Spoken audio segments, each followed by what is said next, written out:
Hi everyone, welcome back to my channel. চলে এসেছি monsoon special আরেকটা স্ন্যাক্স আইটেম নিয়ে, সেটা হচ্ছে রাশিয়ান চিকেন কাটলেট। চারিদিকে যে হারে বৃষ্টি পড়ছে তার জন্য তো স্ন্যাক্স একদম মাস্ট। তো চলো এই বৃষ্টিতে স্ন্যাক্সের আইটেমটা জমিয়ে দেওয়ার জন্য আজকের এই রেসিপিটা তোমাদের সকলের সামনে পরিবেশন করেছি।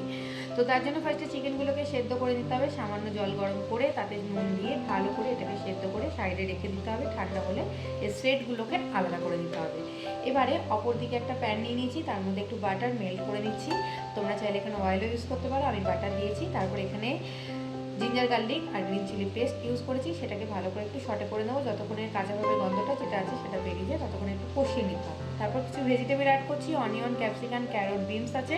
তোমরা চাইলে নিজের মতন করে পছন্দ মতন ভেজিটেবল তোমরা অ্যাড করতে পারো।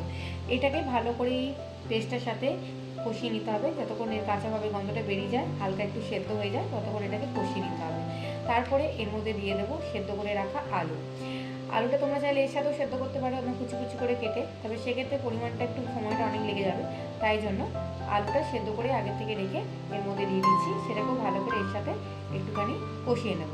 তো তার আগে এখানে অ্যাড করে দিয়েছিলাম লঙ্কার গুঁড়ো আর নুন। লঙ্কার গুঁড়োটা ঝালের জন্য তোমরা চাইলে স্কিপ করতে পারো, আর নুনটা স্বাদ অনুযায়ী তোমরা ব্যালেন্স করে এখানে দিয়ে দেবে। তো তারপরে এরপরে দিয়ে দিচ্ছি ময়দা, 1 চামচ, বড় চামচের মতন 1 চামচের মতো ময়দা দিয়ে সেটাকে একটু ভালো করে শর্টে করে নেবো। আগে একটু ভাজা ভাজা করে নেবো, তারপরে এর মধ্যে 1 কাপ দুধ দিয়ে ভালো করে এটা মিশিয়ে নেবো। ময়দা কাঁচাভাবে গন্ধটা বেরিয়ে যাওয়ার জন্য ময়দাটাকে একটু ভেজে নেবে, তারপরে দুধটা অ্যাড করবে। এরপর এর ওপর থেকে দিয়ে দিচ্ছি চিজ, গ্রেট করে মোজেরেলা চিজ দিয়ে দিচ্ছি। সেটাকেও ভালো করে একটুখানি এর সাথে মাখিয়ে নিয়ে আমাদের একদম যে কাটলেটের যে পুরটা, যে ফিলিংটা, সেটা একদম রেডি হয়ে গেল। এবার এটাকে ঠান্ডা করার জন্য একটা সাইডে রেখে দেবো। তো আমাদের পুর রেডি হয়ে গেল। ওইদিকে চিকেনটা দেখো স্ট্রেট করে সাইডে রেখে দিয়েছি। এবারে এর মধ্যে অ্যাড করছি চিলি ফ্লেক্স, অরিগানো আর মিক্সড হার্ব। এটা দিলে কিন্তু ফ্লেভারটা খুব সুন্দর বেড়ে যায়। তোমরা যদি কেউ দিতে না চাও তাহলে সেক্ষেত্রেও স্কিপ করতে পারো। এবার একটু ধনেপাতা কুচি দিয়ে চিকেন স্ট্রেটগুলো এর মধ্যে নিয়ে ভালো করে এটাকে মিশিয়ে নিতে হবে। তাহলে আমাদের রাশিয়ান চিকেন কাটলেটের ফিলিংসটা একদম রেডি হয়ে যাবে। সুন্দর করে ভালো করে ব্যান্ডিংটা করে এটাকে আবার একটুখানি সেট হওয়ার জন্য সাইডে রেখে দেবো। ততক্ষণে নিয়ে নিচ্ছি এইখানে 3টে ডিমটাকে ভালো করে ফেটিয়ে নিচ্ছি।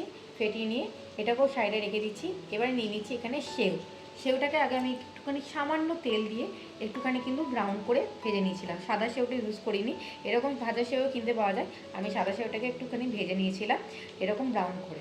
তো এবার এক একটা ফিলিং নিয়ে নিতে হবে হাতে, একটুখানি অয়েল ব্রাশ করে নিয়ে কাটলেটের মতন শেপ দিয়ে এটাতে ময়দায় ফার্স্টে কোট করে নেবো। তো সমস্তগুলো আগে ময়দায় কোট করে এক সাইডে রেখে দেবো। তারপরে যখন কোট করা হয়ে যাবে তারপরে এক একটা করে কোটিংয়ের পার্টগুলোকে নিয়ে ডিমে ডিপ করব। ডিমে ডিপ করার পর এই যে সেওটা আছে, ভাজার সেওটা, তার উপর ভালো করে সমস্ত দিকে প্রেস করে লাগিয়ে দিতে হবে, যাতে সেওটা ভাজার সময় খুলে না যায়।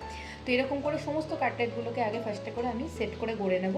তারপরে কিছুক্ষণের জন্য এটাকে ফ্রিজে সেট হওয়ার জন্য রেখে দেবো, যাতে এটা একটুখানি টাইট হয়ে যায়, নাহলে সেগুলো কিন্তু সেক্ষেত্রে খুলে যাবে। তোমরা চাইলে এর আগের অংশের পার্টটাতেও একটুখানি ফ্রিজে সেট হওয়ার জন্য রাখতে পারো। এবারে পর্যাপ্ত পরিমাণে তেল নিয়ে নিয়েছি।